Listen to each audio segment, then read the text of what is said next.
Delicious pork loin, pounded thin and marinated in a sweet and savory brine, breaded and fried before getting slapped onto a comically small bun and topped with some fresh veggies, mayonnaise, and mustard to become what is certainly one of the most preposterous popular regional sandwiches in the United States that I've ever seen. John here from Great Lakes Country, and I gotta say right off the bat, I did not make this up. But let me back up first. A little while back, I made a video featuring one of the regional sandwiches of Michigan, specifically the Upper Peninsula of Michigan, called the Kudagi. And you all really liked it, and I thought, you know what? I should explore some more of the regional sandwiches around this country. So that's exactly what I did, and in this video today, I'm gonna be making what is apparently the favored regional sandwich of the state of Indiana, known as the Indiana Pork Tenderloin Sandwich. It's got all the components of a winning sandwich. You got breaded, tender pork, a nice bun, some condiments, some veggies on there. It's gonna be great. But the thing that makes the Indiana version of this sandwich super weird is how big of a piece of pork they use for a sandwich that is otherwise about the size of a normal hamburger bun. I guess this must seem normal if you're from Indiana, but I didn't even know what to make of this when I first saw it. But it's a real thing. In fact, here's a picture from what seems to be one of the most popular spots in Indiana to get one of these things. It's called the Edinburgh Diner. Edinburgh? Do you say it like the city in Ireland? I don't know how to say it. Edinburgh. The Edinburgh Diner in Indiana makes this just preposterously large slab of fried pork, and they put it on this really ordinary sized bun. I don't know why. I couldn't possibly guess, except it's a novelty thing like the restaurant in Michigan that no matter what you order, it's getting an entire pound of bacon on it, whether you wanted it or not. In any case, it's what we're gonna be making today, and I am going to try to stay true to the authentic way of making one of these sandwiches. So let's jump right in and start dealing with the monstrous slab of pork that we need to use today. And here's the piece of meat we're gonna be working with today to make these sandwiches. And despite the name Pork Tenderloin Sandwich, this is not actually a tenderloin. This is a full pork loin. And we pretty much gotta use this big old loin because a pork tenderloin, while delicious, is really quite narrow and is never going to give us the surface area that we need to accomplish what we're trying to do here. So as far as I can tell, it's incredibly common to use a pork loin, despite it being called a tenderloin sandwich. And the first thing I wanna do is take down some of this fat cap. I'm sure this would be delicious if we were smoking or preparing this thing in some other way, but we're gonna be, breading and deep frying this for a sandwich, and all this fat isn't really gonna have any time or opportunity to render down a lot. So I do wanna get pretty much all of that off of there. There's still gonna be some fat within the pork itself, though loin is a relatively lean cut of meat once you get all of this external fat cap off of there. But anyway, I'll just go around as carefully as I can and trim pretty much all that off of there. I'll save this, put it in the freezer, add it to my pork fat pile, which I use in sausage making and things like that. But as for now, we're just, as they say, trimming the fat.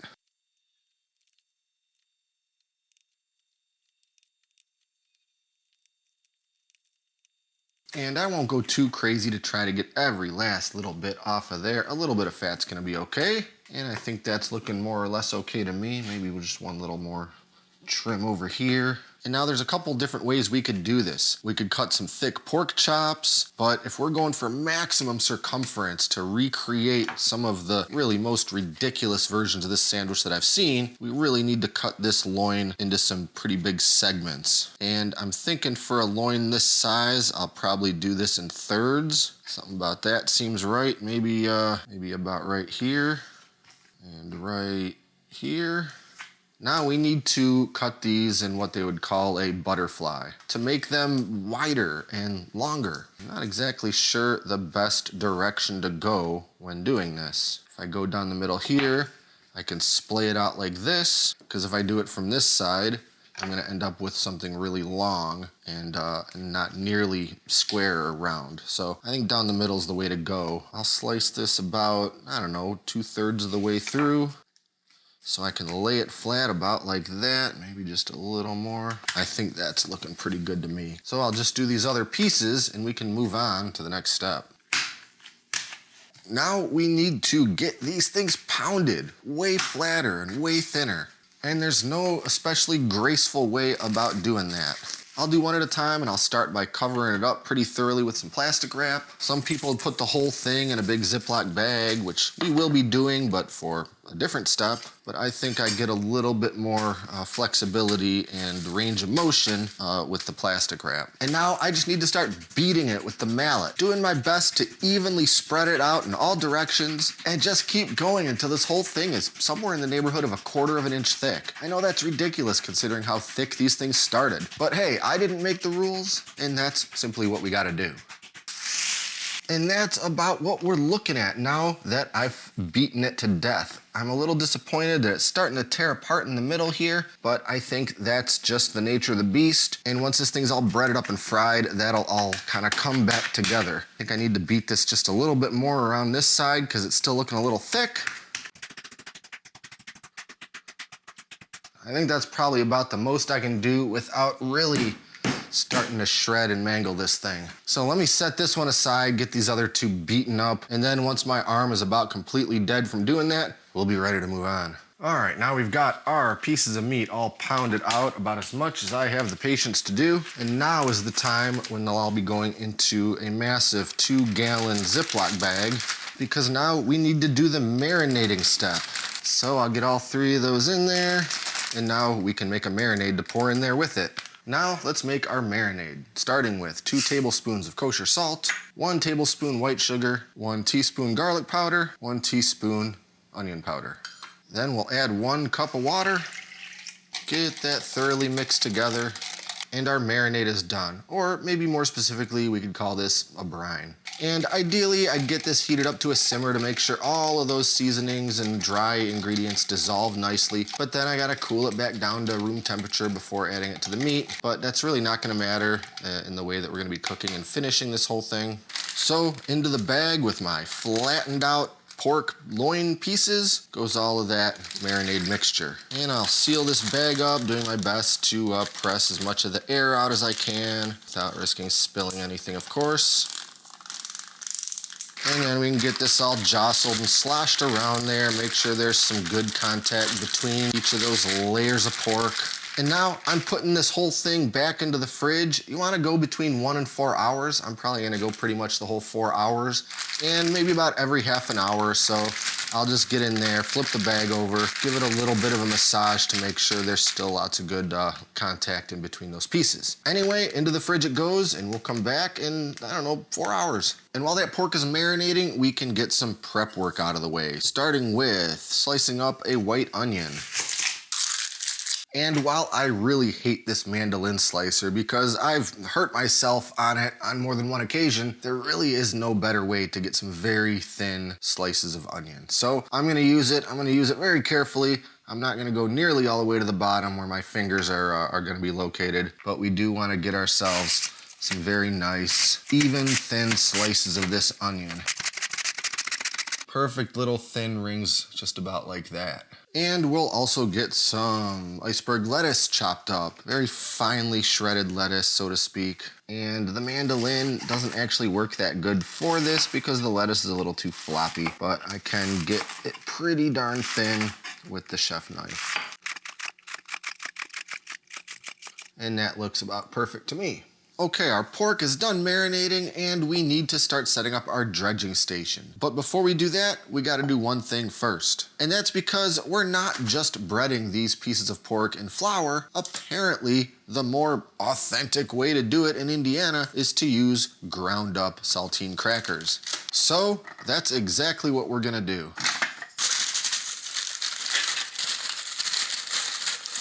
Here we've got 2 entire sleeves of regular store brand saltines, and we're just gonna pulverize them with this food processor until they're pretty much crumbs.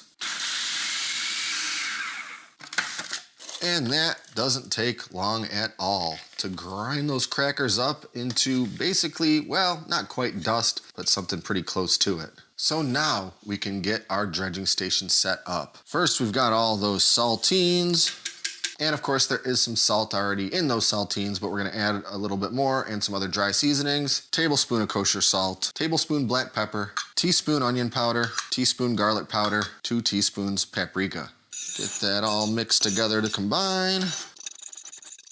And our saltine breadcrumbs are ready. Now, as with most breading procedures, there is also a flour component. So we'll get a second bowl here filled with a little bit of all-purpose flour, just so we can lightly dust those pieces of meat before they go into the egg wash, which we will make by combining 2 eggs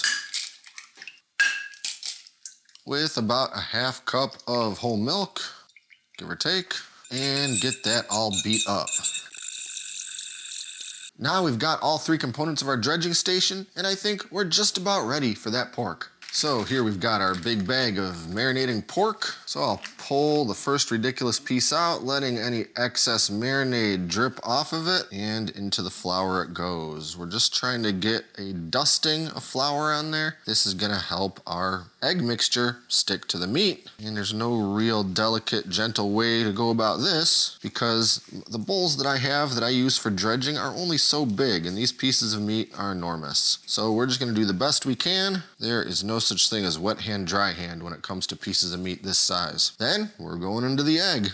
You've seen me do this, you've done this, you've seen it a million times. And we'll let as much of that excess egg drip off as it wants to, and into the crushed up saltines. And this is where I think I'm gonna start making a real mess. I need to invest in some bigger trays or something for my dredging station if I'm gonna be doing big pieces of meat like this. Anyway, we'll get them coated all over, make sure everything's totally covered, make sure all those crumbs are sticking, all the little nooks and crannies. And when it's looking pretty good, I'll carefully move this over to a wire rack so it can sit there while we get the rest of them ready. And I ended up having to put that third one on a second sheet tray because, well, just look how big they are. There's no room. Anyway, I'll leave these right here on the counter for just about, I don't know, 20 minutes. They've been in the fridge. I want that temperature of the meat to start to come up a little closer to room temperature so we get a good cook, and also gives all these crumbs and things a chance to really bond with the meat. But in the meantime, we can move over to the stove and get our oil heating up. And I've been deliberating all day about which pan I want to use to fry these things in. I usually like to shallow fry things in my deep cast iron skillet, but I think I simply don't have the diameter I need in that particular skillet. So I think I'm gonna use my Enamel Dutch oven, which often gets used for deep frying. I think it's gonna make it a little trickier to flip once the meat is in there, but I don't know what else to do. We need the room, and I don't think this warrants breaking out my massively humongous, ultra heavy cast iron Dutch oven. But anyway, we'll just get some vegetable oil poured in there.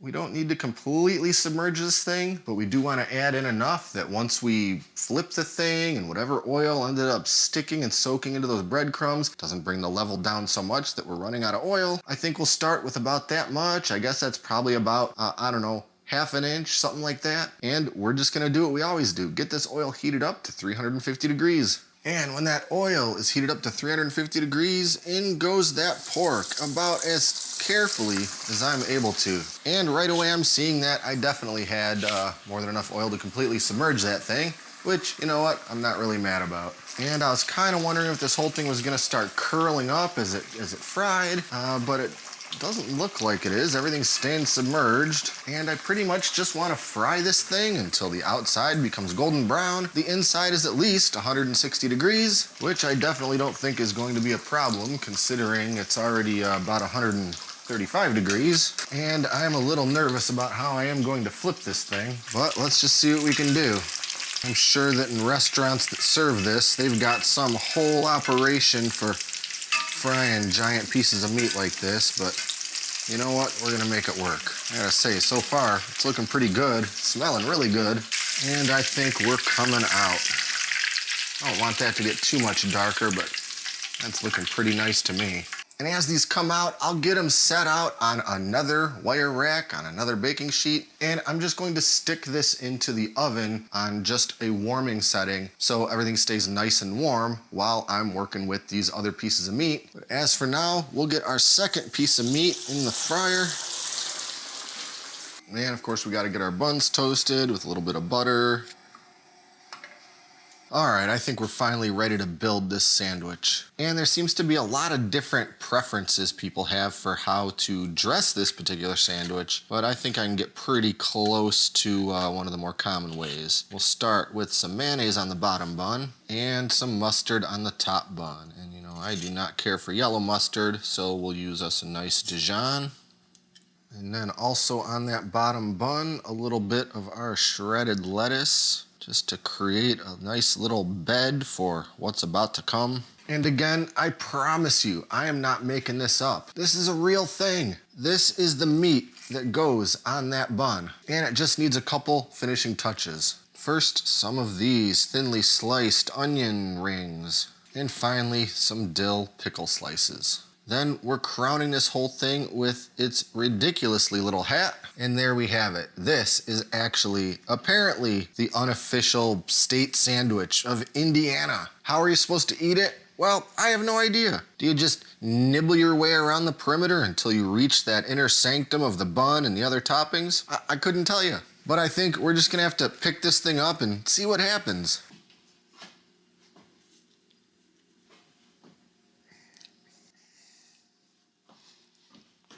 All right, enough screwing around. I gotta make this thing actually somewhat edible. I think that's a little more like it. All right, that's still ridiculous, but I'm gonna actually get a bite of this thing. Are you supposed to eat this with a knife and fork? I just have no idea. I don't think I've ever been to Indiana in my life, with the exception of driving through the little corner of it that you gotta traverse to get to Illinois.